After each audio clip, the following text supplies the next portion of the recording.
sentidos e a intuição. Esse é um problema grave na ciência. Me pergunto se algum dia isso será resolvido. O grande problema, como os cientistas falam. Levando a consciência em consideração, será que se é correto afirmar que o universo existe se esse universo a consciência não floresceu? Acredito que estamos na situação não apenas de dados por si só serem algo real. É necessário ter algo místico, algo como a alma ou consciência para a realidade existir. A palavra Deus tem na sua escrita eu. De fato, ao nascer estamos criando um novo universo, uma nova existência. Cada ser vivo deste universo de dados é outro universo de alma. Assim, quem tem o cérebro e cria a realidade é a própria pessoa. Cada pessoa é um deus.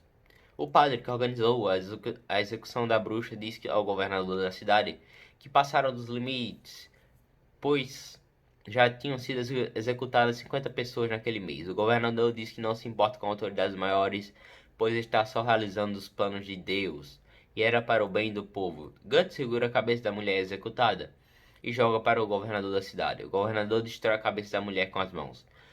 O governador percebe que a mulher estava gravada com a marca do sacrifício. Tal sacrifício será mencionado em capítulos posteriores.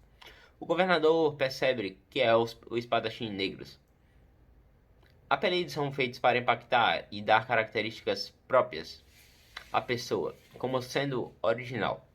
Apelidos, por assim dizer, são uma forma de arte, já que gera originalidade e foi criada pela mesma pessoa ou outra pessoa. Soldados vão atrás de Guts para puni-lo por ter contato com hereges. Puck salva Guts com a luz mágica. Guts ia ser acertado por uma flecha. Luiz é sinônimo de proteção. Acho curioso a forma como meu nome é pronunciado. Luiz, muito semelhante a luz. E quem gera a luz? O Sol, a Lua e as estrelas. Os antigos mitos sobre o Sol e a Lua diziam que o Sol era uma entidade masculina e a Lua feminina. Isso faz total sentido. Tipicamente as mulheres são passivas e os homens ativos. Não quero falar com isso apenas do quesito sexual, e sim do quesito comportamental. É dessa forma que o homem e a mulher se comportam psicologicamente, como Freud ponderou. Porém, o homem e a mulher são relativamente semelhantes e compartilham traços em comum. O Sol é a luz que clareia a Lua, ou seja, o Sol é uma figura ativa e a Lua passiva. Tal sabedoria dos povos primitivos, através de suas mentes estavam descobrindo os fundamentos da astronomia, mesmo que em forma inconsciente. A mente capta coisas que vão além do que está na superfície consciente. Os mitos são liberações do inconsciente. Voltemos à história. Guts é salvo através de uma bomba de fumaça. O homem que o salvou era um baixinho com uma perna só e a outra de madeira. Esse homem faz uma referência histórica do terror da Inquisição. Nesses tempos todos ficam com medo e não podem reagir à autoridade. O homem que conversa com Guts era médico e mostra seu laboratório científico. O médico baixinho pergunta se Guts tem algo contra o governador. Guts tem um ato possessivo e derruba o baixinho com um chute. Diz que é ele que faz as perguntas. O médico mostra um objeto misterioso que Guts chama de berrelite. Ficou completamente atordoado com esse objeto. Os objetos têm simbolismos, alguns são os protetores espirituais, outros objetos são coisas maléficas. Guts não teme a morte. Os indivíduos que acreditam no inferno são justamente os mais tementes. Tementes não para Deus, mas sim tementes para o demônio. Pensam e repensam a jornada que fizeram na Terra e se questionam sobre seus destinos após a morte. Alguns hereges têm a certeza de que não existe vida após a morte, que é um longo sono sem sonhos. Acredito que tal pensamento não está correto. Como poderíamos ter certeza de que nada ocorre depois da morte se estamos vivos? Não faz sentido. Essa é uma certeza de alguns hereges que é infundada. Esse mangá está fazendo referência à Inquisição. Muitos inocentes foram mortos nisto. Em nome da Bíblia, vários e vários foram mortos. Às vezes me pergunto que os escritores da Bíblia bolaram um plano extremamente arquitetado para os controles das massas e soberania da igreja, tudo em nome do poder. Hoje o controle das massas funciona em diferentes sentidos. As famosas obras de arte são muito claramente, caso observada atentamente, estímulos para a destruição do ser humano.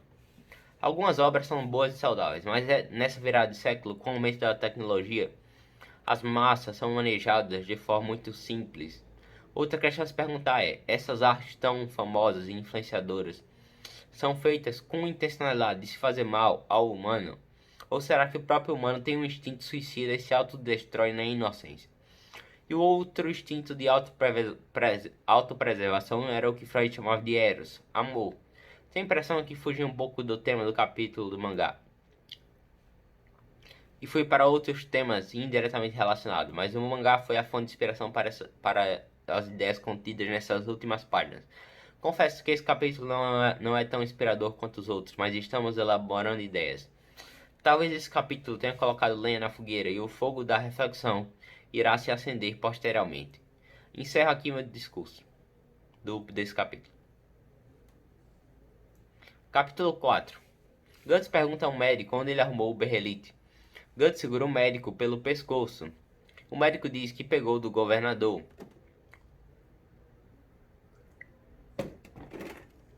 O governador era um monstro, segundo o médico.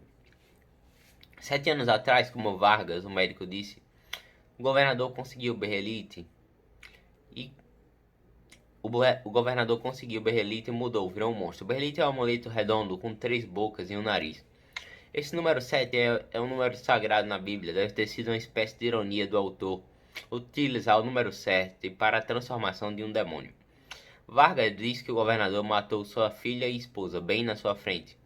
Vargas se culpa por, no momento crucial, em vez de sentir raiva ou tristeza, na realidade sentiu medo. O evento foi traumático, estava armazenado em sua memória com muita clareza. Após o evento, Vargas foi estudar sobre Deus, religião e culto. As experiências traumáticas ou de estar perto da morte levam as pessoas para o estudo e crença em Deus. Não compreendo muito bem o funcionamento dessa reversão. Porém, sei de uma coisa, pode ocorrer também o contrário. Um devoto virá ateu depois de uma experiência traumática ou de morte familiar. Dessa forma, ateus viram crentes e crentes viram ateus, por meio de experiências traumáticas. Vargas diz que não conseguiu entender o que era o berrelite. Guts explica que era uma chave na qual abre a porta para outra dimensão para monstros que influenciam os humanos nas horas escuras. Quem é um monstro? Deus? Diabo? Provavelmente ambos. Esta era uma chave que levava aos 5 membros da mão de Deus. Esse número 5 é simbólico, é a quantidade de caracteres da palavra Jesus, também a quantidade de número de dedos na mão. O desenvolvimento da raça humana só poderia ter ocorrido se a seleção natural tivesse esculpido os dedos e a mão. Por trás de cada ferramenta e invenção humana se está o Deus e a mão. A matemática é algo da característica da alma humana. O simbolismo dos números são definitivamente importantes. Tudo é medido na funcionalidade humana. Por isso, um homem escreveu o livro Deus é Matemático? Depois, o governador transforma um dos soldados que lutou com Guts em monstro. O governador, no gesto de Loki, o deus nórdico da trapaça, pede para não enviarem nenhum soldado comum, apenas um monstro. O berrelite é um objeto que está vivo e se move, e seria um oposto do pão e vinho que nós simbolicamente chamamos de corpo de Cristo. Porém, Cristo é bondade e o berrelite é maldade. Puck pergunta como se chama cada membro da mão de Deus. Guts responde, não sei. De fato, esse argumento é antigo e ultrapassado. O que ocorre e o que ocorreu foi que Deus sempre foi colocado em situação de resposta científica. Porém, a cada avanço da verdadeira ciência, Deus começou a perder espaço para as respostas científicas. É o famoso Deus das lacunas.